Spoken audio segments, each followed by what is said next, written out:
Listo, ya estamos entonces. Entonces, empezamos en 3, 2, 1 a grabar. Hola con todos, ¿qué tal? ¿Cómo están? Buenas noches. Bienvenidos nuevamente este año a Verbos, nuestros conversatorios con creativos, diseñadores y artistas del Perú y Latinoamérica. Gracias, claro, al colectivo Contraforma, ¿no? Este año abrimos nuevamente este espacio para reflexionar sobre la identidad cultural desde múltiples miradas porque llegan ocasiones, ¿no? Ya con el tiempo, ¿no? Cuando tenemos experiencia, es que nos comenzamos a preguntar cosas quizás más profundas, como ¿qué sucede cuando necesitamos explorar nuestras raíces, ¿no? Esta pregunta, ¿no? Llegan obviamente múltiples respuestas de múltiples personas y para responder esta pregunta este año, ¿no? Tenemos a una invitada increíble, Azucena Gaeza, reconocida artista gráfica peruana, fundadora del colectivo Carga Máxima, que desde el 2012, Azucena en su labor fusiona la pintura tradicional con el diseño gráfico contemporáneo, rescatando la fuerza visual de la cultura chicha y la gráfica urbana limeña, ¿no? Y además ella ha sabido llevarlo a escenarios internacionales. Entonces le damos la bienvenida a Azucena y empecemos. Hola, Genaro, gracias. Hola a todos los que se han podido unir a esta charla. Estoy muy contenta, la verdad, y bueno, me gustaría compartirles también un poquito para los que no conocen qué es carga máxima al inicio. Y bueno, ya a la mitad, pues centrarme un poco en nuestro proceso, ¿no? Para poder nosotros realizar proyectos muy interesantes y muy populares nuestro estudio Carga Máxima y dos proyectos que hemos querido, bueno, podríamos decir que son muy importantes en nuestra carrera porque nos ha permitido gestionar mejor nuestro proceso para diseñar letras o en este caso lettering, pues, ¿no? Entonces, empezamos, ¿sí? Bueno, esta es carga máxima, somos dos, Linda y yo. Y bueno, ya un tiempo en esta parte, nosotros siempre hemos tenido desde muy jóvenes, porque ya estamos grandes en este tema de carga máxima, ya tiene como más de 10 años, pero siempre hemos tenido esta idea de mirar hacia adentro, ¿no? De tener una perspectiva de lo cotidiano, de lo que pasa a nuestro alrededor, de cómo nosotros debemos de mirar el diseño que pasa, que existe, que se crea cerca a nosotros primero, ¿no? Y ese ha sido el primer paso para nosotros de empezar a pensar cómo podemos diseñar estando en Perú, estudiando en Lima, desde egresados, ¿no? Bachiller en diseño, y cómo también podemos contribuir a nuestra identidad, ¿no? Es algo que realmente para mí es importante, ¿no? Que mi familia, mis orígenes estén bien presentados y bien representados en esta gráfica o en este diseño que yo quiero realizar. Ajá. Entonces, esa mirada nos permitió a nosotros plantearnos un nombre, ¿no? Para plantearnos perdón, plantearnos un nombre, un estudio que tenga que ver mucho con nuestra idea del diseño, ¿no? En este caso, carga máxima significa una letra que nace de los camiones de carga, que nace de la cultura popular, que nace también de la construcción de carteles, letreros para la publicidad popular, la publicidad en la calle. Y también conocimos una historia muy interesante sobre esto, ¿no? Que es una historia que nace en el mercado de la parada y obviamente para nosotros también significaba mucho pensar cómo esta letra se vincula con el paisaje urbano que tiene la ciudad de Lima, ¿no? Pues esta es una mirada también de cómo el diseño, que en verdad nosotros vemos de afuera como todo lleno de color, lleno de tipografías, o en todo caso muy minimalista, ¿no? Pero en realidad nuestra ciudad tiene un paisaje diferente, ¿no?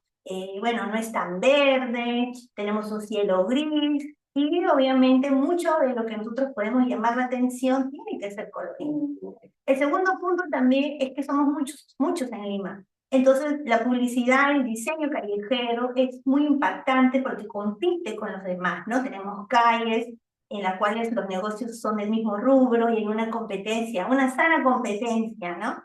Entonces, eso nos hizo plantear también por qué era importante trabajar este tipo de gráfica y este tipo, ¿no? De letras. Al principio nosotros salíamos mucho a hacer un poco lo que es una especie de safari tipográfico, ¿no? Empezábamos a visitar diferentes ciudades, ciudades limítrofes, por ejemplo, en el sur, Chile, Bolivia, Perú, fuimos mucho al norte, Piura, fuimos parte de Colombia, fuimos a la selva, fuimos a la Amazonía, y eso nos permitía entender un poco cómo este diseño también se representaba mucho en Latinoamérica, ¿no? Tenía muchas cosas similares.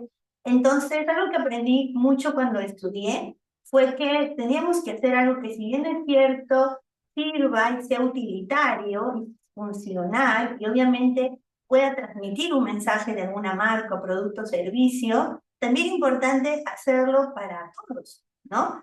Que no sea enfocado solo en un nicho, sino más bien que la mayoría entienda también ese lenguaje. Entonces, esta perspectiva que teníamos del diseño, de lo cotidiano y cómo se transmite afuera también de nuestra ciudad en Lima, en regiones y en Latinoamérica, nos permitía saber e investigar más. Atrapados por este tipo, ¿no?, de representaciones vernaculares, como le dicen algunos autores, nos motivó mucho a fundar el nombre Carlos Marx. Pero eso también no fue lo único, ¿no? Nosotros conocimos también mucho sobre que la tipografía necesitaba representarse de otra manera. Al principio, nosotros pensábamos que todo era tipografía, pero cuando uno estudia diseño, piensa o que, bueno, es tipografía, pero de repente no hay ningún tipo de matiz, no hay caligrafía, de repente no hay mucho lettering, o de repente que la caligrafía se quedó en el pasado, que de repente el lettering ya es algo que solamente se hace en países que hablan inglés, ¿no? Entonces, como hay muchas tareas, hay muchas suposiciones, y bueno, al final uno trabajando empieza a investigar más sobre eso, ¿no? Nosotros a esto nosotros le decíamos rotulado, ¿no? Porque ese es el nombre correcto que se le dice en la calle. Y luego ya más adelante fuimos investigando un poquito más, fuimos conociendo a tipógrafos, no solamente de acá de Lima, sino también de afuera, y empezamos a comprender que la tipografía tenía otra función, ¿no? Que la tipografía no necesariamente era algo digital, sino también venía del Renacimiento, que existe desde que contamos la historia de la humanidad, que la tipografía ha sido el código, se podría decir, más importante, el invento más importante de nosotros, seres humanos, ¿no? Las civilizaciones, y que lo que estaba pasando en la calle siempre se había hecho, y toda la vida se manejaba ese tipo de dinámica, ¿no? Que existían creadores, que existían gente que había generado también algún estilo en particular, y obviamente historias detrás de estas letras, ¿no? Que no era solamente libre, que todo el mundo podía tomarle fotos, que todo el mundo podía utilizarlo, porque eso también pensamos mucho, ¿no? Que la calle es como un Google o un Pinterest, ¿no? Que todo nos pertenece porque está en Internet. Entonces nos hacía mucho reflexionar también sobre nuestra historia, sobre cómo se había construido la letra carga más. Y teníamos la historia del mercado de la parada, teníamos la historia de la ciudad de Lima, teníamos la idea de la representación del color, y habíamos conocido ya la técnica a través de un maestro que se le conoce como caribeño. Bueno, se le conocía como caribeño. Un maestro caribeño nos contó que esta letra se utilizaba mucho en los camiones de carga, en la parte que se llamaba peso neto, altura, ancho y alto del camión. Entonces, todo esto nos empezamos a quedar anonadados, ¿no? En cómo podíamos transmitir toda esa información que habíamos hecho, obviamente, en nuestro proceso propio de crear, ¿no?, un estilo o hacer alguna técnica en digital, utilizando tipografías, pero cómo podíamos llevar esa información. Entonces, Carga Máxima empezó primero, como les decía, pues un safari tipográfico, una especie de prueba y error. Se empezó a tomar más forma, empezamos a tener como una lucha para nosotros conquistar más espacios, ¿no? Como que nos empezamos a empoderar de esta historia y que necesitaba ser contada, pero tenía que ser contada también con técnica, y que tenía que tener más información y tenía que descentralizarse también esa información, ¿no? Entonces empezábamos a utilizar la pintura, que es la técnica que Alinder, en este caso, cofundador de Carga Máxima, estudió en Bellas Artes, y en mi caso el estudio de la letra, el estudio no estratégico publicitario, cómo se podían vincular, ¿no? Entonces empezamos a hacer un alfabeto, ¿no? Empezamos a ver que la letra era algo más icónico entre todos los murales que habíamos encontrado, ¿no? Habíamos ido a varias regiones y sí nos parecía interesante que cómo la letra cambiaba de cada lugar. Y que había una que es esta, ¿no? La que les contaba, la carga máxima, y que nosotros podíamos también de repente hacer una versión rápida, una versión en minúsculas, y al mismo tiempo estas piezas se convertían en obras de arte y también se podían utilizar como un lenguaje, ¿no? Gráfico para encontrar de repente algún tipo de recurso para marcas o empresas que necesitaran de este tipo de mensajes, ¿no? Al principio, por el año 2014, 2015, todavía todo era muy nuevo con referente a las redes sociales. Entonces, era un boom tener una pieza de pintura en digital tomada con Instagram. Y bueno, era como que algo súper chévere tomar fotos a lo cotidiano. Y estos tipos de arte hecho a mano, a pulso, con pincel, empezaba a tomar otro valor, ¿no? Y así como la gastronomía, como la música en vinilos y otras manifestaciones populares que son de nuestra cotidianidad o que siempre han sido nuestra cotidianidad, empezaban a tener un boom, ¿no? Y ahí nosotros, con nuestro estudio, empezamos también a sonar, empezamos a tener mucho más bulla de clientes, de las colegas diseñadores, de las escuelas de diseño, no solamente aquí, sino y obviamente nos volvían a preguntar esta pregunta, entonces, ¿qué es lo que hacemos? ¿Hacemos rotulado? ¿Hacemos lettering? Para ese entonces el concepto de lettering también era muy nuevo, ¿no? Primero que está en inglés, ¿no? Y bueno, aquí pues todo pues en español, en castellano, ¿no? Entonces, queríamos vincular cómo podríamos representarlo en nuestro discurso, ¿no?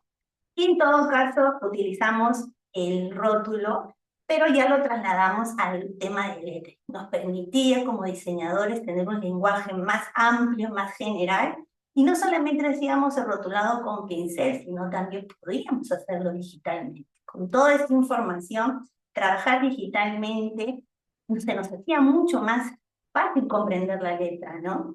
Eh, Trabajar a mano por mucho tiempo, por bastante tiempo, nos ha ayudado mucho a perfeccionar la técnica y desenvolvernos en digital con tableta gráfica, con iPads, ¿no? En Photoshop, en programas para dibujar digitalmente, nos era muy valioso ese aprendizaje. Entonces, la historia nos vuelve a partir a lo mismo, ¿no? ¿Cómo podemos seguir contribuyendo, seguir exponiendo esta historia y también nuestra técnica? Entonces empezamos a exponer sobre la carga máxima. Viajamos mucho, tuvimos bastantes propuestas en relación a piezas de arte, exposiciones, y empezamos también a pensar justamente a lo que nos podíamos nosotros, ¿cómo se dice?, comunicar mejor lo que hacíamos, porque hacíamos tantas cosas que al principio pues necesitamos tener como parámetros, ¿no? O límites, o cosas que no podíamos quitar de nuestro ideal, ¿no? Entonces, como les había dicho al principio, todo este conocimiento, toda esta historia necesitaba ser contada y también practicada. Entonces, nos pusimos primero informar descentralizadamente, intervenir espacios, tener una formación interna, porque aquí hemos estudiado diseño gráfico, somos diseñadores gráficos, estamos haciendo pintura, pero hay otras cosas que necesitamos incorporar, ¿no? Como el tema del marketing, el tema de las redes sociales, el tema de la gestión. Y bueno, cuando pensamos en articulación es que existen otros colectivos como nosotros, otros estudios de diseño enfocados en arte vernacular, en cultura popular, en identidad local, que tenemos que articular no solamente aquí, sino en México, Colombia, Brasil, Sudamérica, Centroamérica. Y lo último, lo más importante que nos ha llevado también a tener estos últimos proyectos es el tema de la administración o la gestión, ¿no? ¿Cómo podemos hacer esto un poquito más ambicioso y vivir de nuestro trabajo de diseño de letras? Entonces, muchos años pasaron haciendo bastantes intervenciones en el espacio, como las marchas, luchas sociales, hacíamos un montón de pancartas, carteles, murales, productos, hicimos ropa, hicimos postales, hicimos cuadros, Pero nuevamente teníamos esta visión de que todo esto serviría como una semillita para poder seguir haciendo lo que nos gusta, nuestra técnica, pero contando esta historia. Nos llevó a los espacios, a los murales, a los lugares mucho más alejados en otro idioma, como en este caso que es en Portugal, digo, en Brasil, que hablan portugués, donde editamos un taller de 3 días, ¿no? Y era muy interesante cómo podíamos comunicarnos a través del diseño, a través de la letra, y empezamos a entender que el diseño tenía esta facilidad de no tener un solo idioma, sino más bien lo bien hecho, lo bien construido, lo atractivo, lo estético, lo funcional, lo que se ve bien a los detalles, era algo que estaba gustando y nos motivaba a seguir haciéndolo bien. Entonces, teníamos esta pregunta, ¿no? Y la contestábamos, si nosotros tenemos habilidades de dibujo, tal vez nos podemos convertir en mejores diseñadores, ¿no? Y esta es también una frase que encontré en un libro que se llama El arte de la letra. Y teníamos, como ya teníamos la habilidad y ya nos iba bien con el estudio, y teníamos o sea, teníamos una idea de seguir haciendo esto por mucho tiempo. Creíamos que seguíamos trabajando el dibujo, podíamos llegar a más lugares. Entonces decidimos tener una forma de enseñar mucho más parametrada, mucho más ortodoxa al principio, y luego ya hemos ido fluyendo un poquito más, ¿no? Hemos ido como siendo más relajados en cómo enseñamos la técnica, pero decidimos que uno de los productos que nos va a hacer acercarnos más, y aparte de lo que ya habíamos hecho, era la enseñanza, la educación, ¿no? Que nuestro estudio también tenía que tener esa formación, no solamente interna, sino también hacia los otros diseñadores, a nuestros futuros colegas, estudiantes de diseño, que tenían proyectos gráficos en relación a lo popular, pero que no conocían absolutamente nada, o en todo caso no se les había llamado el interés o no creían que esto era importante. Entonces, el tema de la educación fue algo que por muchos años, más o menos entre el 2015 y el 2019, fue algo que resonó bastante, ¿no? Tanto es así que teníamos estudiantes de diseño y egresados, gente mucho mayor que nosotros, que dejaba su trabajo en agencia para poder dedicarse al rotulado, al lettering popular, y que tenía toda una visión también de construir un propio estilo y tener un poco, bueno, ser nosotros maestros, ¿no? Y eso es lo que también aportamos con Carga Máxima y con nuestro proceso de diseñar letras. Al tener esta responsabilidad de enseñar, nos hacía hacer cada vez mejores, ¿no? Y a veces en el diseño vemos que de repente la competencia, que alguien no emprenda, no sepa algún secreto, que no emprenda, de repente no es algo bueno, más bien hay que guardarse los secretos, no hay que decirlo todo. Nosotros al principio no lo vimos así porque teníamos estos parámetros al inicio, ¿no? Y todo se unía a compartir la información. Entonces, esto ha sido algo que nos ha permitido, como les digo, en nuestro proceso crecer con las técnicas, ¿no? Estudiarla más y, como dice la frase, ¿no? Una vez cuando enseñas, aprendes el doble, el triple, y por tantos años, mucho más. Formar criterio era algo que a nosotros nos motivaba mucho, ¿no? Como muchas de las charlas que tienen en Contraforma, que también hablan mucho de lo teórico, es importante lo teórico, ¿no? Es importante saber, por ejemplo, qué es lo chicha, qué no es chicha, qué es lo callejero, por qué esto es arte, esto no, por qué esto es diseño, esto no. Y todo lo hacemos a través de la técnica de la carga máxima. Entonces, uno de los clientes que a lo largo del tiempo nos va a marcar y nos va a generar un reto es el cliente que tuvimos, que es Louis Vuitton. Esta marca de lujo que para nosotros era pues una marca carísima, que tenía pues piezas hechas en materiales muy sofisticados, acabados muy limpios, ¿no?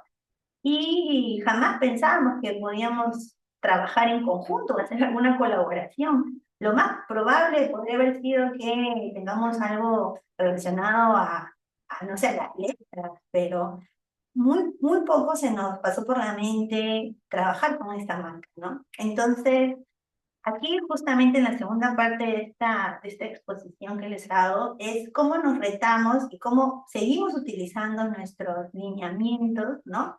Y al mismo tiempo hacemos proyectos muy locos, muy interesantes y muy atractivos, ¿no? Entonces, las referencias que teníamos en Louis Vuitton era que se trabaja mucho el concepto, pues, ¿no? De lo limpio, los colores un poquito más, no sé, marrones, beige, tienen un mood board como que letra, texto, fecha, y no sabíamos nosotros mucho cómo podíamos colaborar con nuestra gráfica que es pues tan brillante, tan colorida y tan urbana, ¿no? Al principio se nos comentó que iba a ser el primer local de la marca Louis Vuitton aquí en Lima. Y también se nos comentó que era muy importante porque muy pocos habían hecho artistas este tipo de acabados en la tienda. Si bien es cierto, no era la tienda por dentro, ni iba a quedarse este diseño para siempre, sí era una intriga, era una estrategia que teníamos que organizarnos, que teníamos que realizarla y que nosotros éramos esa intriga, o sea, que nosotros pintáramos, que hagamos un diseño original paso a paso, iba a ser lo más interesante de la campaña, porque la mayoría de tiendas se hacían impresiones, se hacían vinil, y no se hacía nada a mano, o en todo caso nada que requiera un trabajo de lettering, sino de tipográfico, porque es impreso. Entonces era un doble reto porque no teníamos muchas referencias de lo hecho a mano. Y el segundo era que estábamos en pandemia, esto se hizo en el 2021 y todavía estábamos en pandemia y estaba pasando una fecha muy crítica. Teníamos que controlar mucho el tema del trabajo, el equipo, de quiénes iban a colaborar con nosotros, el diseño, la comunicación, el tema de generar un plan de trabajo con ingenieros, tema de presupuesto. Entonces ahí va justamente el último punto que nosotros hablamos, que es el tema de la gestión y la administración. Para esos años decidimos formalizarnos y tener una empresa constituida en diseño, ¿no? Que en verdad acá en Lima, en Perú, no existe como tal, ¿no? Existe como agencia de publicidad y productos tipo arte o, no sé, colores, pinturas, o sea, no hay como un intermedio, que es lo que nosotros hacemos. Entonces, nos constituimos una empresa acá, una empresa carga máxima. Nosotros teníamos toda esta idea de ser serios y formales y poder tener proyectos muy ambiciosos, ¿no? Entonces, este fue uno que nos marcó por la época, por lo difícil que era tener todo esto en plena pandemia y también por el cliente que era, ¿no? Teníamos otras referencias de trabajos un poquito más como amplios, así como muy abstractos, este es en Japón, y claro, era como que diferente, ¿no? Porque no hacemos esto, o sea, podemos, pero no lo hacemos, y tampoco está dentro de nuestros ideales como estudio, ¿no? Entonces decidimos tomarlo como un reto, decidimos saber cuál era la visión que tiene el cliente, por lo menos con sus referencias de lo que ya existe, y saber que por ahí podemos ir, pero nosotros tenemos que hacer simplemente mejor, ¿no? Y obviamente tiene que haber letra, porque eso es algo que no podemos dejar de mirar, es algo que a nosotros nos encanta, nos gusta y lo hacemos muy bien. Entonces hicimos un pequeño mood y encontramos como la idea de que esto era algo muy exquisito, muy elegante, muy de lujo, y que al principio pues estaba enfocado en señoras, señoritas, y que tenía que ver mucho con el viaje, con la vestimenta, con las formas, ¿no? Y también con lo costoso, ¿no? Con lo caro. Habíamos visto algunos artistas que intervenían en el logo y eso era como parte de nuestra propuesta. Y también la presencia de colores, ¿no? Bastante color, que es algo que sí o sí queríamos nosotros proponer. Y algo que nos encantó, que tenía como ya de por sí un juego con el logo de la B y la L, y tenía como tres colores. Y ya en nuestra gráfica, para los que nos conocen, siempre tenemos tres símbolos que utilizamos un montón, que es el rayo, la flor y el destello, que son tres símbolos que utilizamos mucho en nuestro diseño, que hacemos digital o a mano. Entonces, trabajar esta parte de la marca era como pensar también en algo andino, floral, femenino. Y nosotros teníamos una idea porque cuando pensamos en informarnos descentralizadamente, pensamos siempre en las regiones. Y para celebrar festividades, para celebrar fiestas, demuestran siempre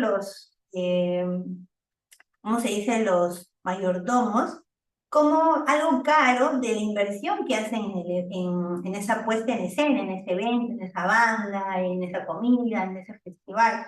Y utilizan mucho el bordado, que es una técnica ancestral, pero ahora se hace digitalmente, donde utilizan mucho los pliegues dorados, plateados, y obviamente la feminidad, lo caro de mandar a hacer un traje de ese tipo para este tipo, ¿no? de cantantes vernaculares. Y como también se ve en la moda. Entonces, tomando esas ideas de referencia, pensamos que también podría ser un camino para esta representación de la primera tienda de la marca Louis Vuitton aquí en Perú. Y se nos vino a la mente algo alegre, algo muy colorido y algo que tenga como ilustración el efecto bordado, el efecto hecho a mano. Este fue al principio la construcción, obviamente lo trabajamos no en iPad, todo lo hacíamos en tableta gráfica, empezamos como a bocetear, son bocetos muy hacia mano, empezamos como a tener feedback, por ejemplo, el tema del patrón, todo en inglés, que se veía muy bien, que el texto se veía muy chico, muy grande, que les había encantado el trabajo, que todo se veía muy, muy bueno. Y genial, porque no pensábamos que iba a gustar, como les decía, nuestras referencias no eran como muy, o sea, era como algo nuevo. Y empezamos todo el proceso. Empezamos a tener un equipo de 5 personas, empezamos a capacitar artistas para poder pintar murales, llevamos el curso, las capacitaciones, la gestión, la administración, el plan de trabajo. Y como todo esto iba a ser una intriga, se tenía que pintar en pocos días, ¿no? Esto fue más de 40 metros cuadrados. Es grandísimo, está en un centro comercial, en Yoke. Para los que no son de acá, el centro comercial Yoke es uno de los más positivos, grandes, enormes que hay en Lima, ¿no? Y bastante gente. Y como ustedes pueden ver en las imágenes, trabajamos mucho lo que es eh, por partes. ¿Por qué lo hicimos así? ¿Por qué? Porque queríamos que al final se pintaran lo que es la letra y el lettering, porque hicimos una intervención del nombre, ¿no? Esto fue algo que sí nos pidieron específicamente la misma marca, ¿no? Querían que el nombre esté intervenido. Ojo, eso no se había hecho en las demás tiendas. Sabemos que la marca bueno, había visto nuestro trabajo en Instagram y tenía como que esto que lo hacíamos bien y que podíamos nosotros también hacerlo en el logo. No sé si es algo que se deba de hacer en los manuales de diseño, pero pasan casos como estos, ¿no? Que trabajamos a veces los diseñadores como entre artistas, diseñadores, y hacemos como cosas eh, que se mezclan, ¿no?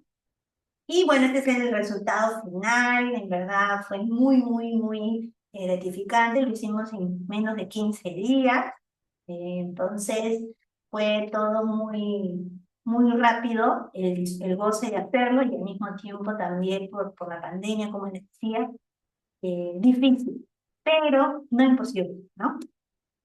El segundo cliente que también nos retó un montón, creo que estoy bien con el tiempo, pues creo que sí, fue el cliente reciente que hemos tenido el 5 de julio, que ha sido el concierto de Armonía 10, que ha sido gracias a la gestión y a la producción de Katoshi Dreams, que es un productor, animador muy conocido aquí en Lima, que tuvo la confianza de buscarnos para hacer este trabajo. Ya lo hemos hecho con él, el de Corazón Serrano, pero no habíamos tenido como esa idea tan amplia del escenario como ha sido el de Armonía 10. Y ahora les voy a contar por qué.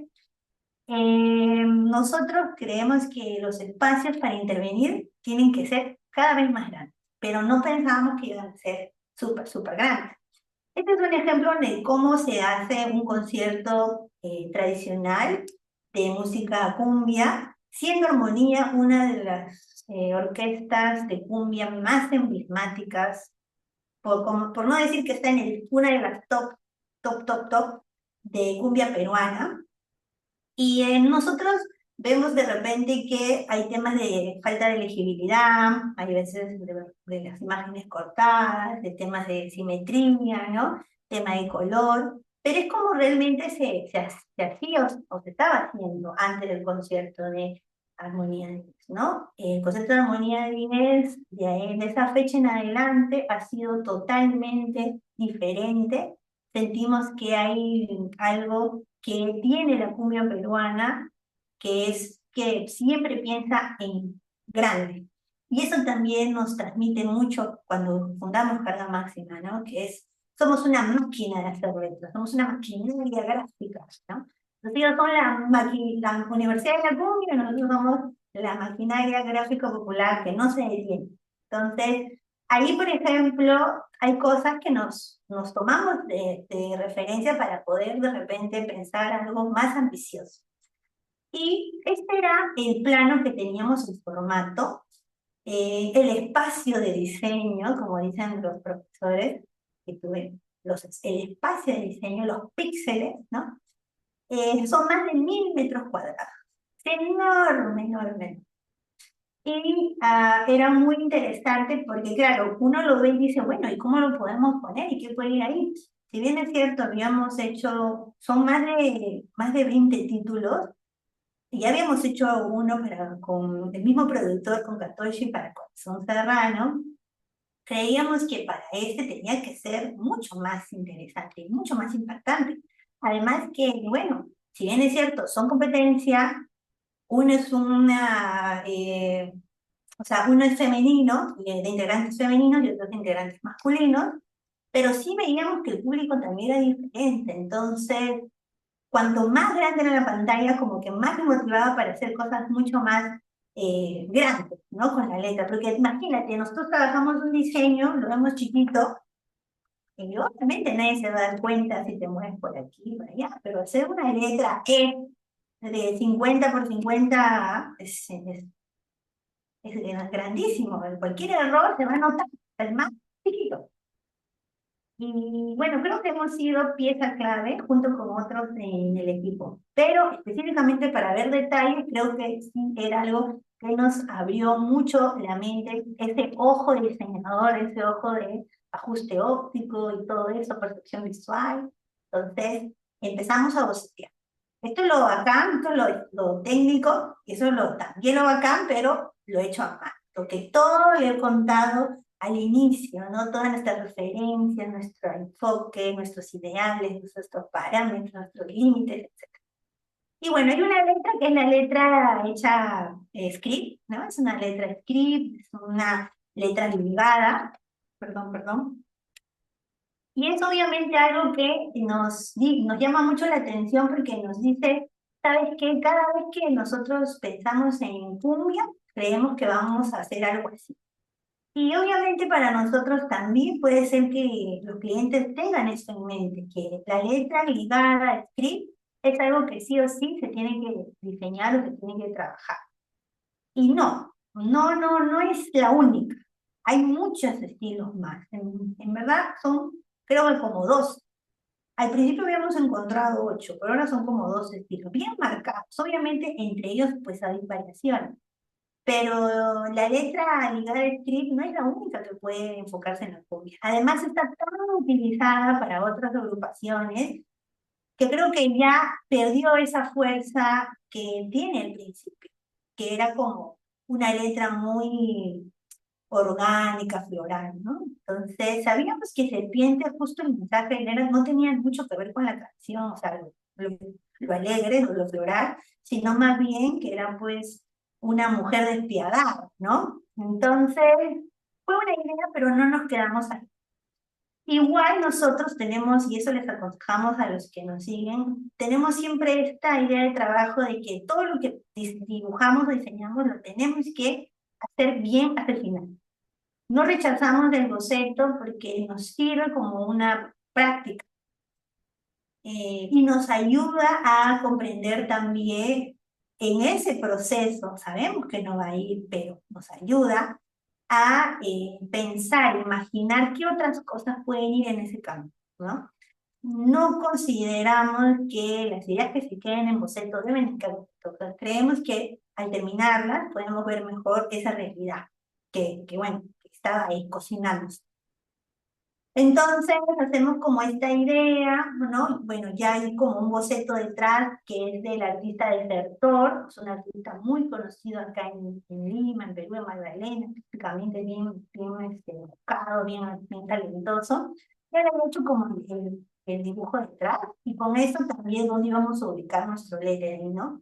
Y bueno, empezamos a pensar lo mismo, ¿no? Refuerzos semánticos, tema de color, textura, pero que todo se vea digital. ¿Por qué? Porque es una pantalla LED. O sea, no hay una intención de que se vea un trazo hecho a mano. Y aquí va nuestro criterio también, ¿no? Si tú diseñas algo para verse en digital, tiene que hacerse en digital. Una foto, un PNG no es suficiente, ¿no? Y si tú haces algo para que se vea a mano, pintado, texturizado, tiene que hacerse a mano. Eso de tomar una foto, imprimir, como que no somos muy pegados a eso. Somos más de formatos, ¿no? Esto es una cosa para esto y esta es una letra para esto. Es así como lo hicimos, ¿no? Siempre obviamente tomando referencia a las luces y sombras, la composición de las letras vernaculares, letras populares, y sí, así quedó como el último. Proceso también que nosotros vemos es uno que lo hicimos anteriormente para Corazón Serrano, el tema de las texturas. No sé si ustedes ven en la imagen, pero tiene como verde, ¿no? Puntitos amarillos.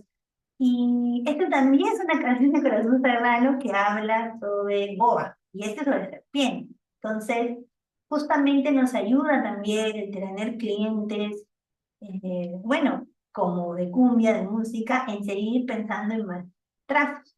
A veces algunos piensan que todo esto de repente son plantillas. No, nosotros realmente trabajamos desde al lápiz, pero como en digitalmente, o sea, todo desde el dibujo.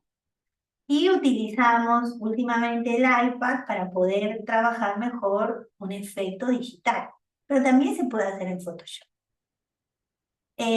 Trabajamos este proceso y tenemos nosotros con nuestro proceso el tema de nuestros propios pinceles. Tenemos nuestros pinceles para hacer las letras que hacemos. Dos, cuatro pinceles para diferentes estilos de letras, ¿no? Entonces, nuestro trabajo para Armonía 10, como les decía, nos permitió hacer un montón de estilos, trabajarlos digitalmente y obviamente verlos en un gran formato, todos con el mínimo de detalle, ¿no? El concierto fue un boom, tuvo mucho revuelo, hubo muchas visualizaciones en TikTok, que digamos casi 1 millón de visualizaciones en TikTok. Estratégicamente fue una muy buena idea aportar y apostar por diseño de títulos. Y cosas que podemos resaltar, bueno, que unas letras se pueden ver gigantes, y igual las personas van a disfrutar del concierto, no lo desmerecen para nada, no es como que, no, ¿qué haces esas letras ahí? Quítenlas, como de repente un subtítulo, ¿no? Sino por el contrario, son un montón de tomas, fotografías, selfies, de personas tomando fotos a los diseños de letras.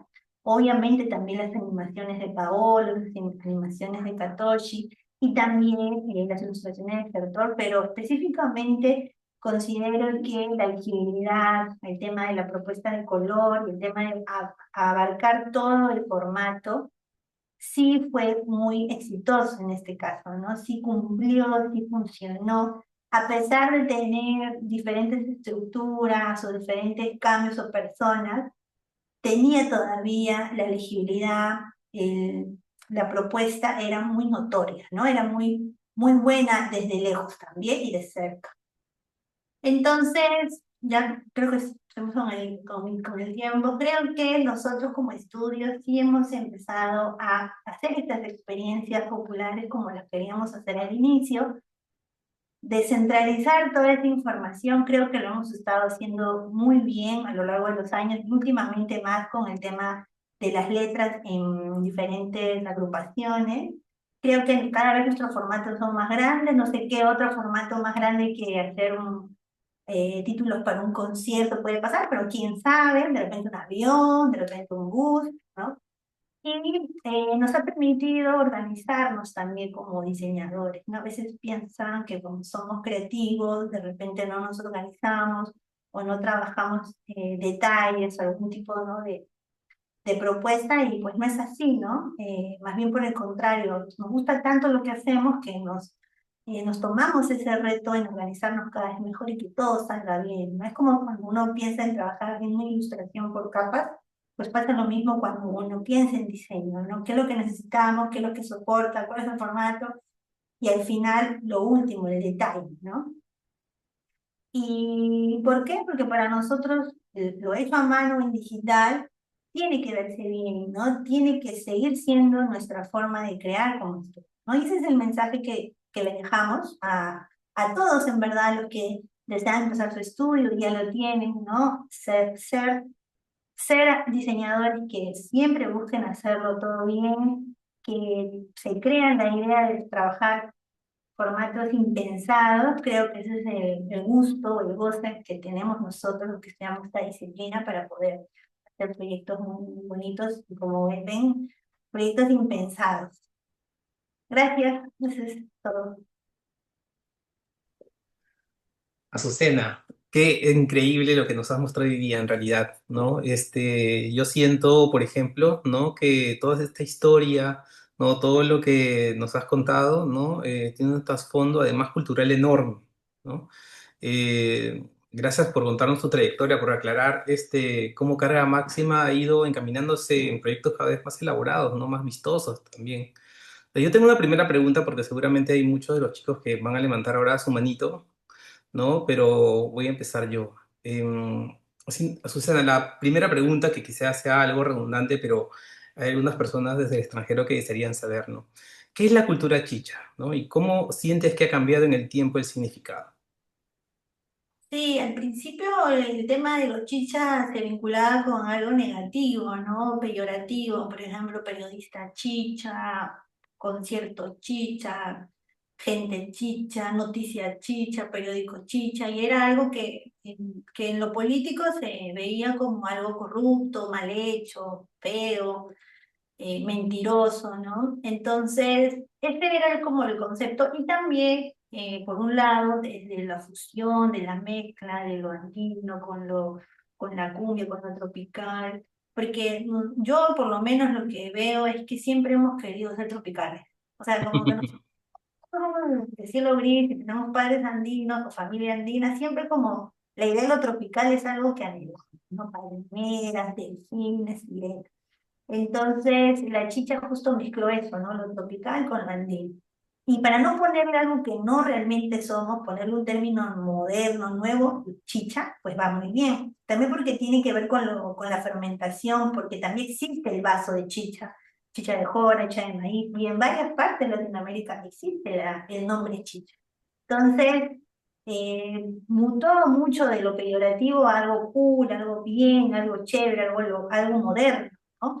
Ujú. Y de ahí en adelante considero que cada vez está mucho más tomado de la mano, como que la gente más lo abraza, pero nosotros, por lo menos Carga Máxima, no le decimos chicha a todo. Por ejemplo, le decimos chillante, le decimos popular, le decimos neón, psicodélico, porque esas letras, por más que tengan ese color de los afiches chicha, no es el dibujo de letra de esa agrupación. O sea, no existe un término letra chicha, pero sí existe, por ejemplo, cultura chicha, ¿no? Eso sí. Claro, claro, claro. Todo empieza con la migración, pues, ¿no? En un inicio, ¿no? Y claro, va evolucionando en el tiempo hasta llegar a el lettering urbano tal como tú lo dices. Exacto. Ujú. Al principio recuerdo también, ¿no? Que nos enseñaste acerca de un safari tipográfico. La verdad es que a mí me entusiasma mucho de los safaris tipográficos, ¿no? He llegado a ir un par, ¿no? Y me encantaría, por ejemplo, que nos comentes acerca de cómo catalogas toda esta información, porque me imagino es un millón de cosas en tantos lugares, en tantas regiones, ¿no? ¿Cómo así llegas a catalogar? Porque claro, es un estudio vasto que al final te sirve para la labor que estás haciendo. Sí, el tema del safari tipográfico es también como algo de salir a la calle y encontrar la referencia, pero en el caso es la letra, ¿no? Y bueno, la idea de clasificarlos no es tanto por la técnica, porque la mayoría, pues, los pintores no han llevado una disciplina de diseño, de tipografía como tal, pero, por ejemplo, las más usadas, las que más gustan, las que más se llegan en el corazón de los comercios o de los dueños, existen siempre, ¿no? Las góticas, por ejemplo, esas siempre están, por ejemplo, las tipo zapatito, como le dicen, que tienen como listas. Y bueno, nosotros como diseñadores sabemos la clasificación formal la que hace la TIPI, ¿no? La Asociación Tipográfica Internacional, pero en la calle pues no se aplica a exacto, más bien mezcla, fusión. Yo creo que es más que todo para conocer lo que la gente gusta, ¿no? Entonces, si una gran calle, una gran masa, no lo ha borrado, no lo ha tajeado, no le ha hecho nada, lo conserva, lo limpia, tiene esa letra algo que está gustando. Entonces, va por ahí, ¿no? Como comprender también el target, ¿no? Eso es lo que nos ayudó. Y obviamente las regiones, como les decía, hay mucho más letras donde hay países limítrofes, países en conjunto, como que buscan diferenciar. Y Perú pues tiene un montón de países frontera, ¿no? Ujú. Eso, por ejemplo, es algo que encontramos en el Safari, ¿no? Cómo la letra cambia porque está más pegada a Brasil, o cambia porque es más de la selva, o porque estás más en la costa, ¿sabes? Un cambio muy bueno, y ahí se nota que está viendo otra ciudad, cambio. Claro. No, sí, precisamente es la otra pregunta que te iba a hacer, ¿no? Porque nos comentaste que en Latinoamérica tenemos mucho en común, ¿no? Con nuestros vecinos. ¿Y cuál sientes que es la principal diferencia respecto, no sé, al fileteado porteño, al lettering mexicano, respecto al peruano? Yo creo que es el tema del uso del color, ¿no? Nosotros cuando vendemos las letras con color no son pintadas al ras, sino tienen un stroke, un trazo, un borde. Y también por la rapidez, porque no hay el tiempo de empezar a retocar. A diferencia del fileteo porteño, que es como más artístico, tienen una técnica al aceite, tipo óleo, o sea, es como que más diluida, entonces pueden pintar esos espacios muy al detalle, pero cuando uno pinta de repente más veloz, no se asegura de completar la letra, tienen en la letra de acá, la letra Lima, más que todo letra local, deja un borde blanco. Y eso lo hace mucho más vistosa, porque al tener un borde blanco, tú puedes agregar varios detalles dentro de esa capa, ¿no? Degradados, rayitas. Y bueno, y lo otro es el serif, ¿no? En varios países tienen como un serif caligráfico, pero el de acá de Lima, de Perú, es muy es muy ancho y tiene una ligera inclinación. Entonces, eso también es como interesante, es que es muy itálico y gordito. Es Ujú. una, es una voz itálica, ¿no? En cambio, son más delgadas porque hay como más texto. Sí. Claro, claro, no, está increíble.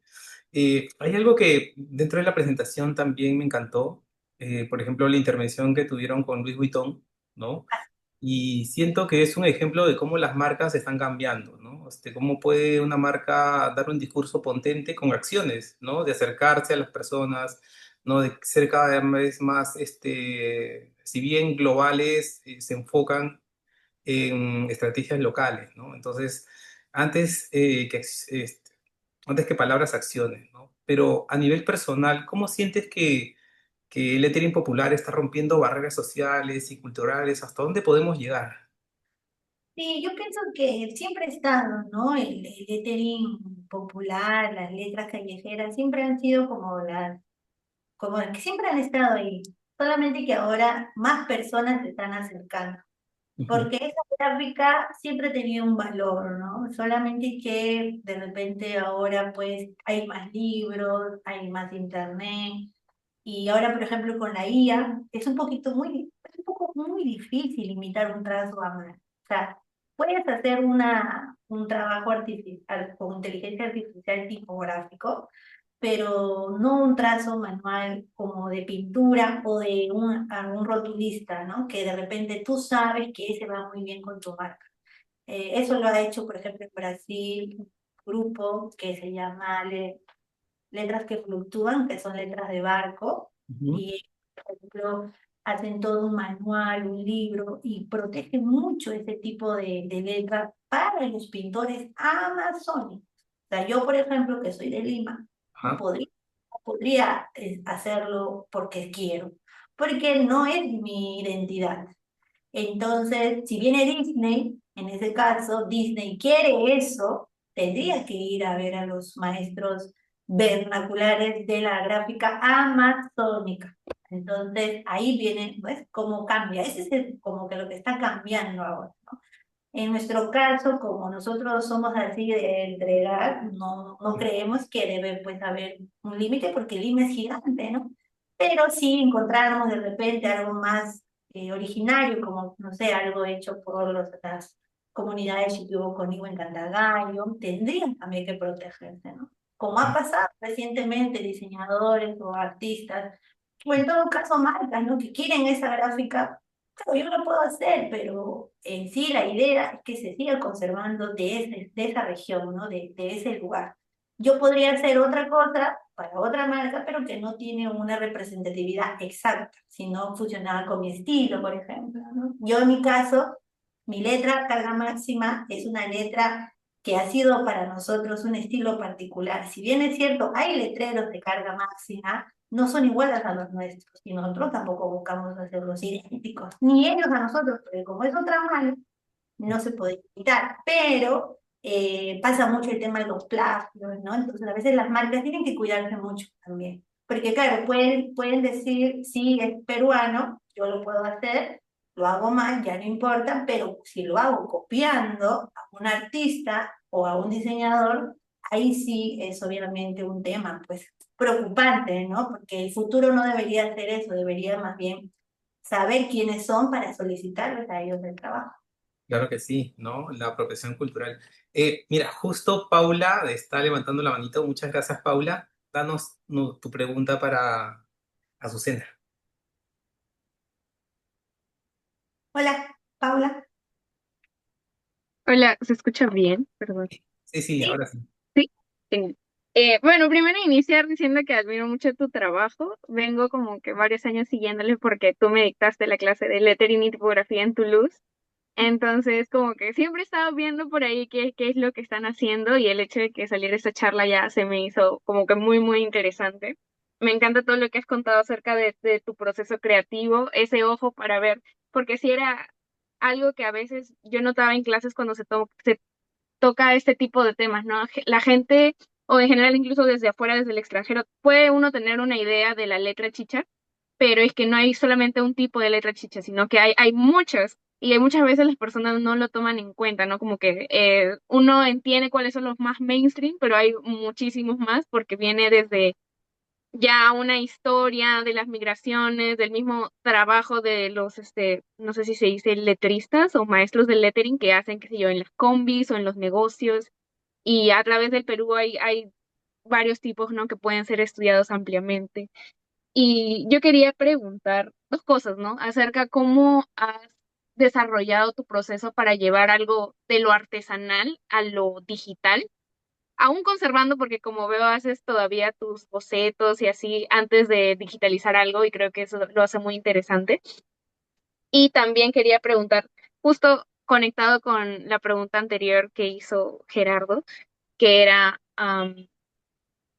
cómo hacer estos procesos culturalmente respetuosos, porque como tú dices, hay una gran responsabilidad cuando una marca, mucho más cuando hay una marca internacional, ¿no? Que tal vez no tiene contexto de lo peruano, de al momento de tratar de llevar al producto final la idea que tiene, pero de una manera que no. no salga tal vez de lo establecido por las personas que crearon este tipo de movimiento, cómo hacerlo para, cómo llevar ese proceso tal vez de investigación o de la misma producción de manera culturalmente respetuosa. Esa es mi Sí, pregunta.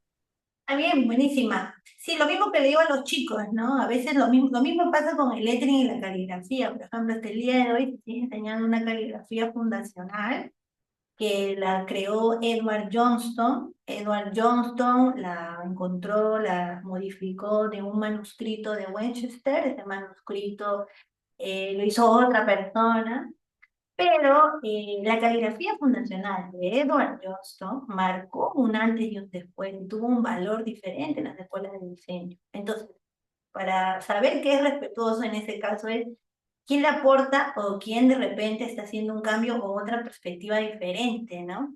Si bien es cierto, si no fuera por Edward Johnston, de repente ese manuscrito hubiera pasado desapercibido y de repente en las escuelas de diseño pues se hubiera enseñado, practicado la caligrafía como parte del estudio de la letra, ¿no? Y de la tipografía.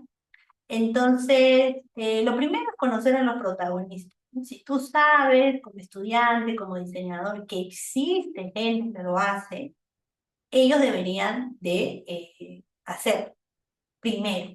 Pero si la consigna, si el trabajo no va por ese lado en hacerlo exactamente como una tradición, vamos a poner el caso un arte mestizo, ¿no? Sino más bien va por algo más contemporáneo, si no va por lo artesanal, sino más bien va por algo más que mezcle diferentes conceptos. No se le puede dar esa labor de repente a la persona que trabaja de manera tradicional, porque justamente su labor es conservar eso tradicional. Y ya llegará de repente esos proyectos que justamente trabajen eso. Pero si uno va con la idea de decir, yo lo puedo hacer, yo lo hago, solamente por la idea de hacerlo, porque quieres llenar tu ego de que tú lo hiciste, ahí viene la falta de responsabilidad, ¿no? Porque se puede trabajar de manera colaborativa, se pueden hacer trabajos de dos, de tres, de cinco. El problema es que muchos en diseño prefieren trabajar de manera individual, y que también es una forma de cuidar tu proceso. Bueno, es lo que antiguamente enseñaban, ¿no? Esa es tu nota, tu trabajo es mejor, él es más o menos. Entonces, no se ha conservado eso del trabajo en colaboración. Ahora que vino la pandemia y todo, pues es mucho más fácil de contactar, de hacer. Nosotros hemos hecho exposiciones de más de 200 obras con artistas de varias regiones que han hecho su aporte de la iconicidad y de la peruanidad. Y nosotros no hacemos ese trabajo porque consideramos que eso también viene de su propio backup, de su propia idea, ¿no? Y si alguien quiere una obra de ese pintor, contactamos a ese pintor. Pero si es un proyecto que requiere una fusión, que requiere de repente otras técnicas, sería de repente más factible trabajar en equipo. O sea, ese debería ser siempre lo primero. Ya si la persona que trabaja ese arte no lo conoce, no lo usa, o simplemente no está en sus planes hacerlo, simplemente que le compren el arte como está, porque obviamente eso es, ¿no? No le puedes decir a un artesano, quiero que le quites y le pongas esto y le cambies eso, pero decir, no, yo no hago eso, es mi arte, es así, ¿no? Entonces, ahí es justamente donde haces el cambio, ¿no? Y bueno, para eso existen también los créditos, ¿no? Nosotros, por ejemplo, cuando hacemos nuestras obras, no tenemos problema que lo utilicen de referencia, siempre y cuando pongan los créditos. Pero sí, obviamente, como te digo, hay un tema de ego, de que no quieren los créditos, que se da todo oculto. Ahí es justamente la falta, pues, de honestidad. Y eso no debe de pasar, porque genera obviamente conflictos de intereses y pasa mucho y con marcas, marcas retail, marcas grandes, marcas pequeñas, ¿no? Y bueno, por otro lado, pues, porque la pregunta era un poco larga, pero me estoy acordando, yo considero que es hacerlo tú misma, ¿no? Si tú tienes un lápiz y un papel y tú puedes hacer tu propio dibujo de flor, tu propio diseño, que tú eres consciente que no es idéntico, porque sabes que lo estás creando, no te debes de sentir mal de que le está faltando un respeto, porque tú lo estás haciendo. Pero si tú no recurres a bocetos, si solamente es un calado, o de repente es un photoshopeado, ahí sí sería algo muy complicado, porque no tendrías el sustento para decir que es enteramente tuyo, sino más bien que has usado una referencia exacta a lo que estás haciendo, ¿no? Por eso que es muy importante crear. El crear es algo que nos va a llevar como que a hacer cosas más originales, aunque casi todo está hecho, por lo menos ese es el fin, ¿no? No sé si he respondido bien, Paula, ¿me confirmas? Sí, muchísimas gracias. Buenísimo, gracias, Paula. Hay otra pregunta más, Azucena, de Diego, que, bueno, has respondido a casi algo que él nos está preguntando y lo mm, voy a leer. ¿Resumir? Sí, Sí, hola, Azucena, muchas gracias por la charla. Quería consultar, comentar algo. Yo vengo de un territorio, Ayacucho, donde este tema de la identidad desde la construcción artística en un país multicultural se discute mucho, sobre todo en el ejemplo de Louis Vuitton. Cuando el uso de códigos culturales se mistifican de forma armónica y no resultan un acto servil, casi de apropiación, teniendo en cuenta que los códigos culturales, la tipografía, el lenguaje, las imágenes, vienen cargados con algo más que apariencia y estética. Sí, es una buena pregunta. Nosotros en carga máxima también nos ha pasado que utilizan nuestras imágenes, porque dicen que son de la cultura popular, que la letra existe del camión y como es del camión, no, ellos pueden hacerlo y deshacerlo y cortarlo. Y obviamente también hemos tenido casos de esa apropiación y plagio que comenta Diego. Pero por otro lado, como había dicho al inicio, nosotros hacemos un trabajo de pintura. Si bien es cierto, el bordado es una técnica que se hace con máquina y se dibuja y todo, los formatos y los soportes son diferentes y el fin también, ¿no? Si parte de la marca del botón hubiera sido el requerimiento de que sea exactamente patrones de bordado de una imagen en específico, obviamente nosotros contactamos a la persona y que ella lo haga, ¿no? Es más, se hace una impresión. Pero el trabajo específicamente, Diego, fue pintado a mano. Y ahí nosotros mismos nos capacitamos para empezar a pintar. Este tipo de efecto de bordado es un efecto que se le conoce como grabado. Y es un efecto grabado que existe en la época de los chinos, cuando hacían el grabado, ¿no? Hacían con una especie de tinta y copiaban, ¿no? Entonces, esa técnica existe desde hace miles de años, la técnica del tramado, de este tipo de efectos, ¿no? Y bueno, lo otro es que nosotros usamos brocha. En ningún momento hacemos como un calco o algún efecto específico de un bordado artesanal. Entonces ahí como que no hay una apropiación, porque no es tampoco el fin de vender ropa o bordados con ese estilo. Es más, la marca utiliza estampados, ni siquiera hace bordado, ¿no? Pero para nosotros la referencia de los bordados en general era que se vea bordado. No un bordado yacuchano, no un bordado amazónico, un bordado en general. Y nosotros mismos dibujamos las flores. Todas estas flores que se ven en la imagen son diseños propios. O sea, nosotros dibujamos cada una de esas flores. Sí.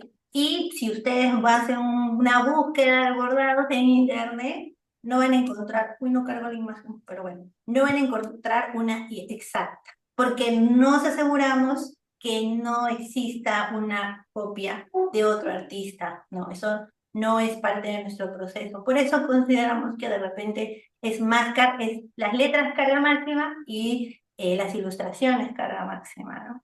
No sé si respondo bien. Claro que sí. Hay una segunda parte, perdón, dentro, porque quería primero que nos respondas. Sí. Dice, ¿sientes que el uso excesivo le va quitando le va quitando cierto su propio valor identitario? También entendiendo que vivimos en una etapa contemporánea donde hemos pasado de la invisibilidad de la cultura popular a su hipervisibilidad. Gracias, Susana, qué increíble tener trabajo con identidad aquí. Yo creo que la hipervisibilidad que nosotros vemos es porque también como peruanos somos tantos, o sea, somos tantos, somos chinos, japonés, afrodescendiente, perdón, italiano. O sea, tan difícil de representar que necesitamos algo, necesitamos un ícono, necesitamos una fusión. Y por eso también de repente pues, encuentran en esta gráfica algo bueno. No es nuestro fin que sea la única, pero bueno, cuando la gente googlea, salimos nosotros y otros artistas, porque de repente somos los que más nos hemos preocupado en difundir estos recursos, pero no es ¿cómo se dice? Búsqueda de que se exponga y se utilice y que todo el mundo lo utilice y tiene que hacerlo bien. No, sino que nuestra forma de vida del diseño es siempre tomando nuestra identidad como la vemos nosotros. Por ejemplo, yo tengo padres andinos, pero yo nací en Lima, entonces yo me siento una nueva limeña, pero al mismo tiempo mis rasgos me llevan a otra parte, pero yo me pinto el pelo, entonces, claro, busco también esa representación, mis letras quiero que sean modernas, no quiero que se vean de una ciudad en específica. Si yo soy de una ciudad que es Chorrillos, entonces quiero que se vean alegres, quiero que se vea el azul. Mi gusto, particularmente mi gusto es el azul, el rojo, el naranja, y yo quiero pintar eso. Que de repente hay coincidencias de que a más personas les gusta, genial, porque es también parte de como diseñador que se utilice y la gente le agrada y quiera, obviamente, ese producto. Pero ya va más de mi perspectiva, de cómo yo veo ese cartel, ¿no? No, no es utilizar una, no, una copia, no, sino no es como hacer algo que ya existe, sino más bien hacer algo propio. Claro, claro, se entiende. Hace un momento, muchas gracias a Diego también por las preguntas. Hace un rato, Paula nos dijo algo interesante, no precisamente nos habló de tu labor como docente. Y tengo una interrogante, ¿no? Pienso que las entidades educativas, bueno, han abierto sus puertas a la tipografía, siendo el lettering urbano igual que nos falta mucho por explorar, ¿no? Es decir, tener una escuela de tipografía, ¿qué crees que nos hace falta para tener alguna? Parte de nuestros estatutos era la formación interna y nosotros decidimos formarnos en tipografía. Yo estudié un diplomado con una excelente profesora en Argentina que justamente me hizo toda mi clase en español. Y eso era lo que yo buscaba mucho porque ella había estudiado con personas de afuera que en inglés y que obviamente tenía otra perspectiva de la tipografía. Pero ella, al ser argentina, al tener esta realidad latina, realidad sudamericana, que me transmite a mí, ahora yo hago eso con mis alumnos. Yo enseño en 3 lugares, tipografía, Mali, Bucal y Toulouse. Y mi enfoque es justamente ese, ¿no? Lo teórico, lo histórico y lo real, lo actual, lo que pasa ahora, ¿no? Y lo que existe ahorita, que es el lettering, el lettering, el lettering. Entonces, lo que falta de repente es más docentes que quieran enfocarse en esa área, tal vez, ¿no? Porque a veces los alumnos quieren pasarla rápido, pero es un área tan importante, Genaro, porque como tú habrás visto en los proyectos, casi la mitad es tipografía. O sea, si no es eso el todo, es más de la mitad. Entonces, ¿cómo el egresado, cómo el estudiante no va a saber de tipografía? O sea, es como que le va a faltar un brazo. Y yo justamente por eso me fui a la parte de la docencia, porque sí considero hasta ahora necesario, y cada vez más, ¿no? Y yo desde mi aporte, como voy aportando con mis estudiantes, siempre hablo de todo y las clases obviamente se amplían del sílabus porque obviamente quiero ese enfoque, pero falta mucho, mucho más de eso, ¿no? A veces quieren un poquito más de ilustración, a veces los alumnos quieren más manga y no piensan que de repente la tipografía es una parte. Pero en donde estoy tratando de desarrollarme como docente ya 5 años, el enfoque es tipográfico full, o sea, aprendemos y hacemos tipografía desde la época de los fenicios, o sea, así te digo, ¿no? Porque es importante conocer la historia, pero falta que se estudie más.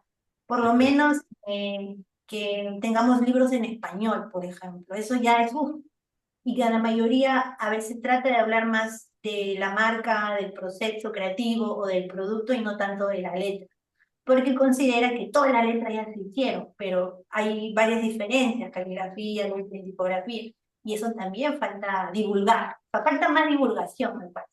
Ujú, perfecto. Tenemos, habían levantado tres, pero dos. Vamos a empezar por Andrea. Andrea, ¿qué tal? Loarte. Hola, ¿qué tal, chicos? ¿Qué tal? Gracias a Azucena por mucha información valiosísima. Eh, Mi pregunta, bueno, en sí, en primer lugar, yo no soy de Lima tampoco. Yo nací en la región de Huánuco, entre la frontera de la sierra y la selva, Portingo María, y he vivido en esta costa, sierra y selva, ¿no? Y algo que siempre me ha gustado y he visto que es un talón de Aquiles para la región de Huánuco es de que, por ejemplo, yo pienso en Ayacucho y automáticamente en mi mente asocio su gráfica, ¿no? Entonces mi pregunta va dirigida, ¿cómo podría yo, como diseñadora, dar ese paso para darle protagonismo a una región, ¿no? Construir una marca, una identidad? Buenísimo, claro, eso es importantísimo. Por lo menos te has dado cuenta que hay cosas que no son iguales, ¿no? A veces la mayoría de diseñadores dicen, no, porque lo mismo de Lima es de Ayacucho y Lima no es del Perú, y no se dan cuenta que hay pequeñas diferencias, pero importantes. Y ahí, por ejemplo, lo primero que yo he hecho y haría es el tema de conocer a los protagonistas. O sea, debe de haber ahí una imprenta, debe de haber habido ahí un periódico, un editorial, o sea, un rasgo de lo que es, lo que consideran el diseño desde ese punto, desde del tema político, del tema del territorio, desde lo más antiguo que se puede encontrar, hasta un texto, hasta un escrito de algún mártir o de algún precursor, siempre vas a encontrar un texto. Partiendo de ahí, vas a ir encontrando también el tema de las regiones que limitan, ¿no? No es lo mismo los Andes que la selva. Yo he ido a Huánuco y en Huánuco he tenido varios clientes y yo les decía, la gráfica es tradicional y moderna. Tú quieres hacer algo como Lima, pero huanuqueño. Pero ¿por qué no mejor Huánuco y no tanto a lo huanuqueño? Le decía, porque claro, querían esta gráfica de Lima pasar a la huanuqueña como si fuera solamente una escala, ¿no? Entonces ahí, por ejemplo, algo que aprendí mucho son el tema la forma oral, ¿no? O sea, las palabras, las frases, los textos y todo va en un lenguaje de letras, ¿no? O sea, todo se puede desarrollar en texto. Y bueno, con referente a las imágenes, creo que eso es un poquito más complejo porque me parece, ¿no? Y representar imágenes de una región, lo mismo, la hipervisibilidad es tanta, o sea, imagínate cuántos huanuqueños de diferentes regiones hay, o sea, cómo los representan a todos. Pero sí, de repente, empezar a ver el territorio, ¿no? Yo en Huánuco he encontrado también algunas letras y también mucho con la gastronomía cuando viajé, cuando estuve ahí, pero sabes que tiene mucho Huánuco que es el límite con la selva, ¿no? Entonces es como algo amazónico, pero no amazónico al 100%. Entonces, creo que ahí el concepto es como la fusión, como que no es algo puro, sino es algo de mezcla, porque está ahí en el límite, ¿no? Y yo creo que cuando no encontramos una referencia clara o tenemos este bloqueo de lo que se hace en mi región, tengo que ver afuera. En este caso, ¿cómo hay ciudades como Huánuco en otros lugares? No sé, Polonia, en Argentina, y cómo han hecho eso, ¿no? Y tomo esos procesos de diseño, esas marcas, los productos, y los tomo de referencia y pienso en lo que sucede en mi ciudad. Pero también puede ser que Huánuco no necesite una identidad, puede ser que está bien así, pero de repente las marcas, las empresas sí. Entonces ahí vas a tener un brief, vas a tener un objetivo, ¿no? Porque los huaynoqueños pueden decir, pero nosotros no queremos. Y tú ahí insistiendo. Entonces de repente es una marca, un producto. Ahí tú tienes que aliarte porque ahí vas a tener de repente el objetivo de ellos. Entonces cuando tu gráfica junto con ese objetivo destaque, ahí la gente va a decir, ah, ya, yo también quiero pertenecer a esa, me gusta, ¿no? Y bueno, yo siempre trato de todo hacerlo moderno, o sea, siempre pensando en lo moderno, porque es algo que siempre buscamos ser, ¿no? Queremos modernizar las cosas. Te mentiría si de repente soy algo más tradicional, de gustos tradicionales. Creo que el diseñador tiene que ir siempre a lo moderno porque eso también nos permite pensar en fusiones. Ujú. Muchas gracias. Sí, Buenísimo. grupo, obvio. Tenemos también a Luciana. Hola, Lucianita, ¿qué tal? Hola, ¿qué tal? Bueno, Azucena, muchas gracias por la charla. Realmente he estado muy emocionada y con mucho hype por esta noche, porque, bueno, usted también fue mi docente en Toulouse por el curso de tipografía y realmente la pasión con la que tú hablas, con la que expones, con la que enseñas, también se transmite muy, muy bien. Y desde la primera clase creo que, bueno, la sigo a usted y a sus trabajos. Y claro, todo lo que transmite realmente inspira un montón. Y bueno, más que nada, bueno, yo que fui estudiante, ¿no? En esa época fue muy nutritivo para mí tenerla como mi docente. Y bueno, justo en estos días, cuando estaba pensando en esta charla, se me ocurrió esta pregunta, ¿no? Que se me pareció muy interesante de plantearla aquí. Por ejemplo, con todo este tema de identidad, ¿no? La identidad de un pueblo, de una ciudad, de un país.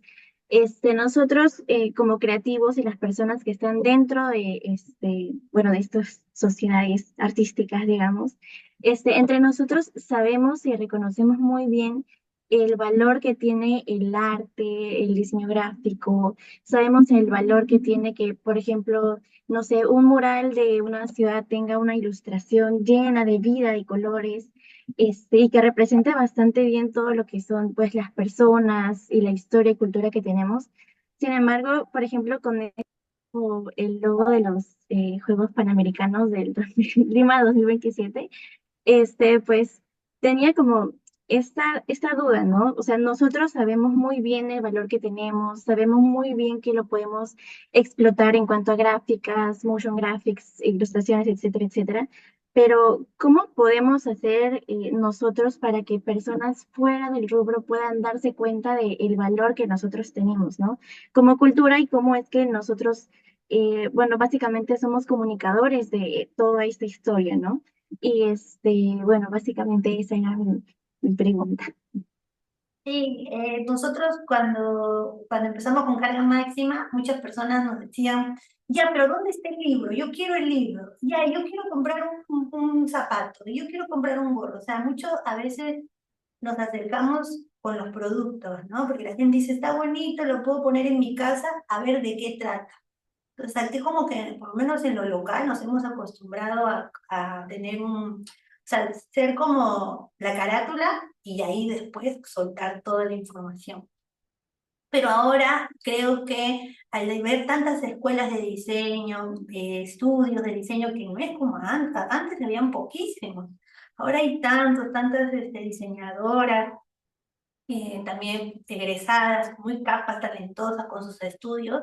Creo que es nuestra labor estos espacios como Contraforma que nos ayuda a entender mejor lo que podemos hacer para los demás. O sea, yo, por ejemplo, veo muy enriquecedor tener este espacio que me ha dado Genaro, porque no lo había pensado que era importante. Por ejemplo, yo vivo en mi mundo, en mi diseño, en mis cosas, me va bien, ya, pero, por ejemplo, lo que tú dices es importante, ¿no? De repente tú sales, quieres hacer una gráfica y te dicen, no, es que yo esto no lo consumo, esto no es, o hay que hacer esto, y no se educa a esa persona, ¿no? Que piensa que el diseño es una cosa diferente a la cual nosotros estudiamos, ¿no?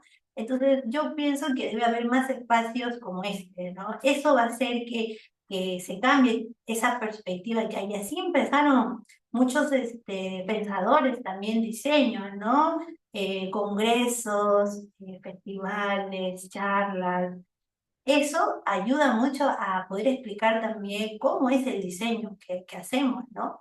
No existe un diseño peruano como tal, no es nuestro fin trabajar uno peruano, representar el diseño peruano, no, pero existe una forma en que queremos hacer muy buenos. La mayoría de diseñadores peruanos queremos hacer muy buenos porque tenemos tanto en contra de la piratería, la copia, el tema de la gente que se quiere pasar de vivo, mucha informalidad, corrupción, que lo que nos queda en nosotros es ser buenos. Pero no basta, ¿no? No basta hacerlo, sino saberlo comunicar. Y plataformas como esta son las que necesitamos para poder hacer que nuestros clientes vayan a avisarle, ¿no? De repente a una amistad, un ingeniero, un abogado, un periodista, decir, oye, tú sabes de diseño, conoces, has escuchado, mira, y esta charla, compartirla, ¿no? No todo es marketing, no todo es TikTok, no todo es influencer, ¿no? Existen también esto, y así vamos a ir compartiendo más. Y lo que yo siempre decía en clase, ¿no? hay que hablar siempre como que sabiendo las cosas, ¿no? Para que así cuando alguien sepa que somos diseñadores o que estudiamos diseño, que egresamos de diseño, sabemos nuestro tema bien y no estamos mintiendo, no estamos estafando y más bien por el contrario, estamos formados en diseño. Eso es lo que tenemos que resaltar, ¿no? Es muy diferente un diseñador formado en diseño en Lima, en Perú, que un diseñador que se ha hecho en la cancha, pero que al mismo tiempo sus referencias son más de afuera, ¿no? Entonces, valorar eso, ¿no? Yo creo que va por ese camino. Difundir, la divulgación creo que es la solución, me parece. Genial, muchas gracias. Benito, Sí. gracias. Teníamos a alguien más que creo que se me está escapando, Sofía, no sé si es que quieres intervenir también con alguna pregunta. Hola, ¿qué tal? Buenas noches. Hola, sí. Sí, creo que este tema, perdón, buenas noches, Azucena. Yo también he sido tu alumna. Creo que estamos aquí justamente porque entendemos la pasión y el cariño y también el respeto que conlleva tener un referente así de potente, ¿no? Y sí, justo bajé la mano porque entiendo mucho esto de si yo bien nací, por ejemplo, en mi caso, yo vengo de Huancayo, pero mi familia es parte de la selva y parte bueno, de la sierra y costa, ¿no? Entonces, ¿con cuál me identifico yo como persona y a partir de eso cómo evoluciona, ¿no? Porque no puedo pretender ser solamente de un solo lugar y quedarme ahí. Pero aquí también viene mi duda, que como diseñadores tenemos y vamos recolectando muchas habilidades, podemos como llegar a transferizar eso y a individualizarnos tanto que nos olvidamos del sentido comunitario. Y eso para mí me cuestiono bastante al momento de crear, porque eso genera muchos problemas, ¿no? Y no solamente estamos, claro, nosotros podemos crear una identidad, un estilo y generar ingresos, porque tenemos que tener un triple balance para poder vivir y crecer en este sistema.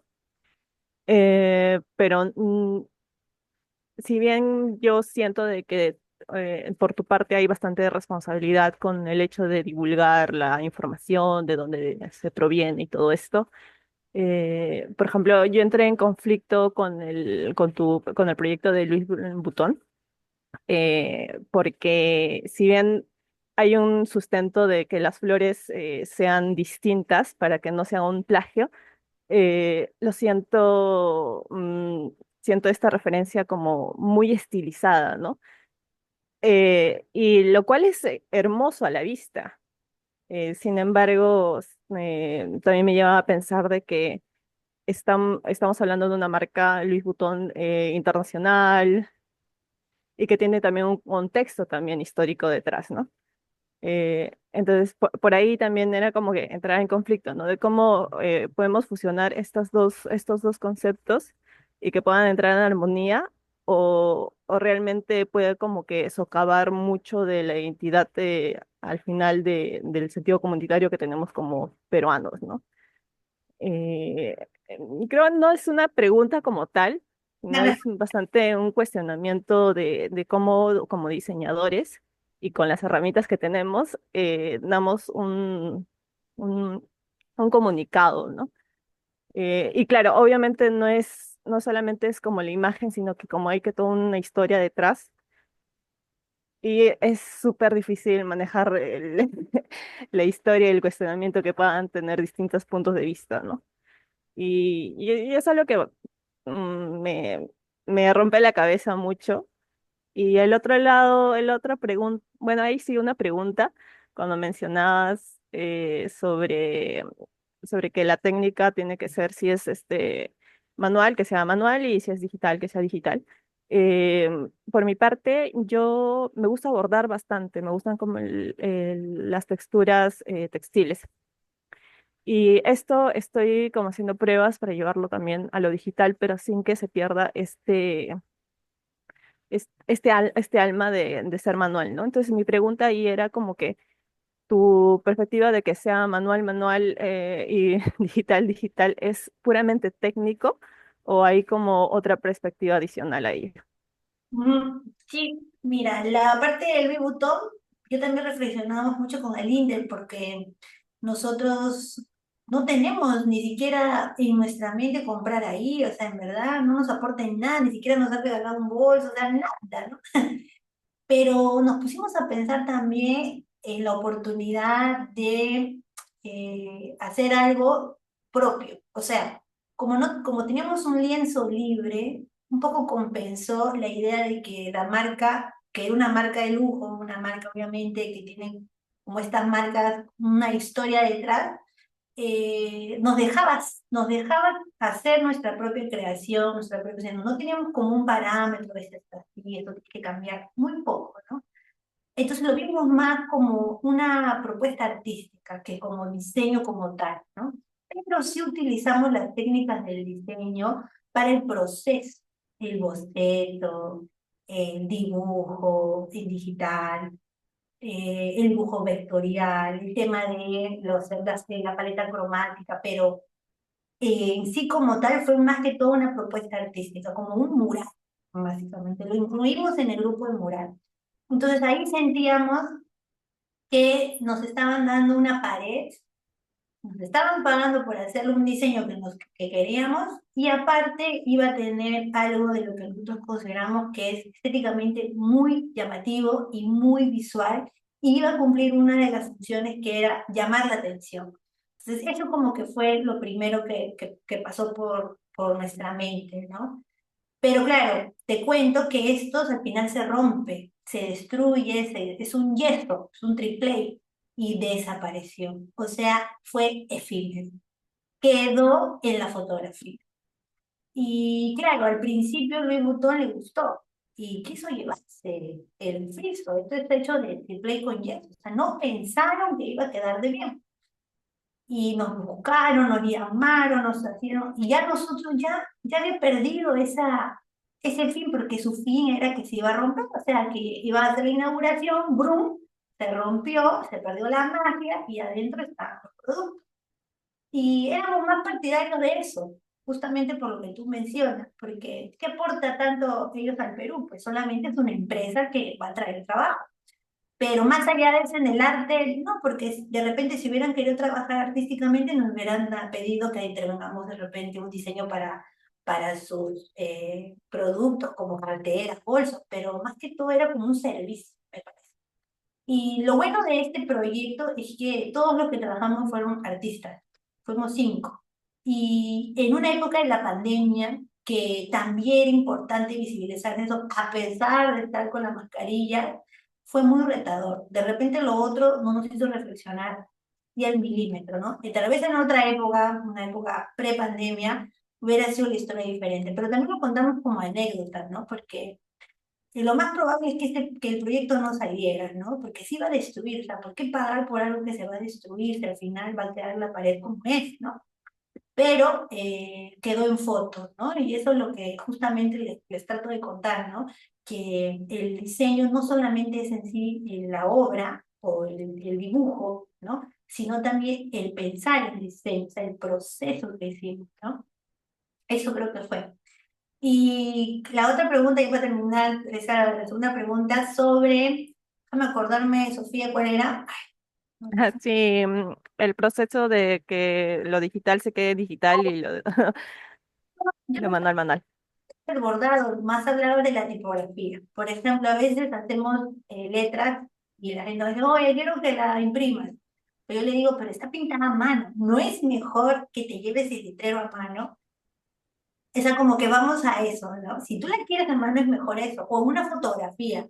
Pero lo que no estoy muy de acuerdo es, por ejemplo, imitar el trazo a mano en digital, sabiendo que lo que ellos quieren es algo a mano. Entonces, si el cliente quiere algo a mano, dibujadito, con pincel, creo que lo que él quiere es una foto de un cartel. No que haga un Photoshop, pero si el cliente lo va a ver en una pantalla, en un píxel, en celular, es probable que funcione mejor haciendo una propia versión en digital de una letra popular. Entonces, como que nos permite ser más creativos, ¿no? No tamponear o copiar algo que funciona a mano y forzarlo a hacerlo igualito en digital. Creo que va por ahí, porque ese es un error, me parece. Y el tema del bordado me parece que es válido los dos, porque una buena fotografía sí transmite la textura, pero una pincelada de repente es un poquito más complejo. O sea, hay que maquillar más. Pero sí, o sea, dependiendo de qué técnicas, ¿no? En mi caso, hacía referencia a la letra a mano. Ujú. Ok, entiendo. Gracias. Gracias, Sí, Susana. Un gusto. Perfecto. Gracias, Sofía, por la reflexión. Y bueno, no sé si alguien más tenga alguna otra pregunta, ¿no? Una última también, ¿no? Yo por mientras tengo una última pregunta, ¿no? Quizás algo obvia, pero a algunos les interese. Si decíamos que exista una nueva generación de artistas de lettering urbano, Azucena, ¿por dónde empezar? A ver, danos un cherry de carga máxima. si deseamos, ¿qué? Repíteme la pregunta. Que exista una nueva generación de artistas de lettering. Ya. Empezar. Yo creo que nosotros cuando empezamos, nosotros ya somos una generación media. Pero, por Ujú. ejemplo, unas chicas que hacen bastante TikTok, que hacen caligrafía, por ejemplo. A mí me parece que eso es bueno. Hacer caligrafía con lettering me parece buenísimo. Y yo creo que esa podría ser una generación diferente, porque utilizan la caligrafía y pueden hacer un montón de letras. O sea, tienen la base de la caligrafía. Están muchos artistas que hacen brush pen y me parece que esa sería la nueva generación. No sé si está bien decir TikTok TikTok de caligrafía, pero se han hecho muy conocidas en TikTok artistas peruanas de caligrafía, ¿no? Cami, Caligrafilic y alguna que se llama Leti Note, si no me equivoco, que las conocí cuando hicimos una reunión y bueno, me invitaron. Yo no hago brush pen, pero me invitaron y ellas en verdad son muy organizadas y yo creo que esa es una generación. ¿Te referías a eso o te referías a nosotros? No, perfecto, sí, a todos en realidad, ¿no? Pero buenísimo, voy a buscarlas más bien para ver cómo es que trabajan. Sí, son muy chamba, pero la mayoría son diseñadores, puedes creerlo, vienen de carreras de ingeniería, administración, turismo, Ah, pero encontraron en la caligrafía una forma de hacer arte, diseño, y bueno, les va muy bien haciendo eso con marcas, ¿no? ujú, buenísimo. Y bien, bueno, llegamos al final de esta charla. Azucena, muchas gracias por todo hoy. Estoy muy feliz que podamos empezar este 2025 con esta serie de charlas. Esperamos que los próximos invitados puedan dar sus diferentes perspectivas también sobre identidad cultural. Sí, más bien gracias a todos, a mis alumnas, en verdad los felicito, me han hecho reflexionar, ustedes también han reflexionado conmigo, en verdad muy agradecida que hayan estado aquí. Y me escriben si han tomado print de pantalla, nos etiqueta, como dice Genaro, para compartir otra oportunidad, yo feliz. Hay muchos temas que se pueden hacer varias charlas. Sí, gracias. Tendremos una próxima sin duda. Aprovecho para invitarlos al próximo sábado. Nos encontraremos en vivo en Miraflores a través de Off the Record, que es nuestro formato en vivo junto a Andy Otinian y Andrea Zorrilla del Estudio Urgente. Y pondremos el post este lunes también. Azucena, muchas gracias nuevamente. Muchas gracias a todos por esta noche. Nos vemos. Pasen un gran fin de semana. Chao. Chao, chao. Gracias.